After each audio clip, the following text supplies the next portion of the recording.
So eto na nga po mga sir, mga idol, Barangay Ginebra updates po tayo. Kumpirmado na nga po na ang tinutukoy nga po ni Mr. Quinito Henson na magiging bagong import nga po ng Barangay Ginebra na nagsisimula po sa letter B ay walang iba kundi ito pong si Tony Bishop. Bakit po si Tony Bishop ang sinasabi at tinutukoy dito ni Mr. Quinito Henson?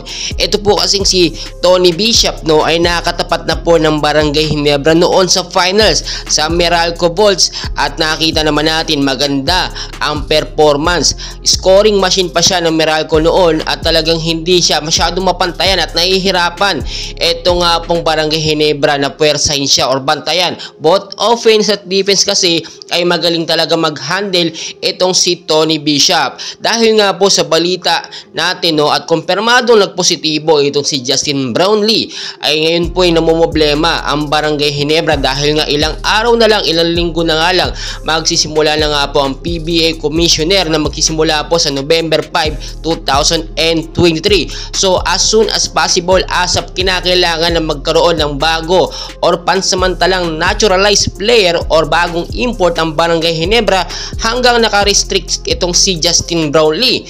Ang sinasabi po natin dito, yung restriction po ni JB ay posibleng tumagal lamang ng 1 to 3 months at hindi po ito aabuti ng taon dahil nga hindi na sila nag-apila ng panibagong urine test. So maganda ito, so far so good, good news ito sa Barangay Ginebra. So ngayon po ang sinasabi natin dito, yung rumors po na tinutukoy ni Mr. Quinito Henson walang iba kundi si Tony Bishop. At ayon na nga rin po sa kampo ni Justin Brownlee dito kay Francis Alchua at kay Coach Tim Con ay gusto din nila makuha, masubukan ito nga pong si Bishop dahil alam nila magaling ito.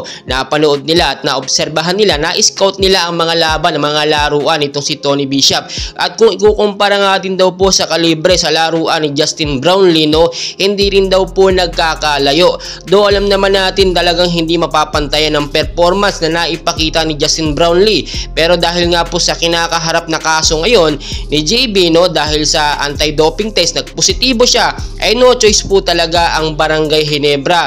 Itong si Francis Alchua, si Coach Tim Con na maghanap ng panibago at pansamantalang import ng Barangay Ginebra. Dahil ngayon po, kung titignan ninyo, kinakailangan mabuo pa yung chemistry sa loob po ng team ng Barangay Ginebra. Kung hindi po sila makakuha ng mabilisang import ay baka talunin lang sila at patalo sila dito nga po sa nalalapit na season. Tandaan nyo pong mabuti ito, nasa top 4 po ang Barangay Ginebra at talagang hindi po natin maikakailayan.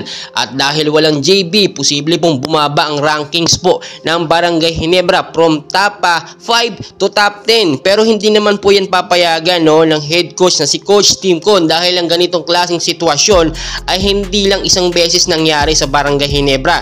Na-experience na rin po ito ni Coach Tim Con sa Gilas Pilipinas nang ma-deny ang mga player na gusto niya, mga paborito niya na alam niyang may skills at magagaling. So ngayon po titignan talaga natin yung mga susunod na kaganapan and for sure kung sakali man po si Tony Bishop ang makuha ay wala po tayong duda na malakas pa rin ang Barangay Ginebra. So patuloy ko po kayong i-update and please pakisuportahan naman po ng ating YouTube channel at para mai-update ko rin po kayo sa mga next update or kaganapan dito nga po kay Justin Brownlee at sa Barangay Ginebra team natin. Maraming salamat po.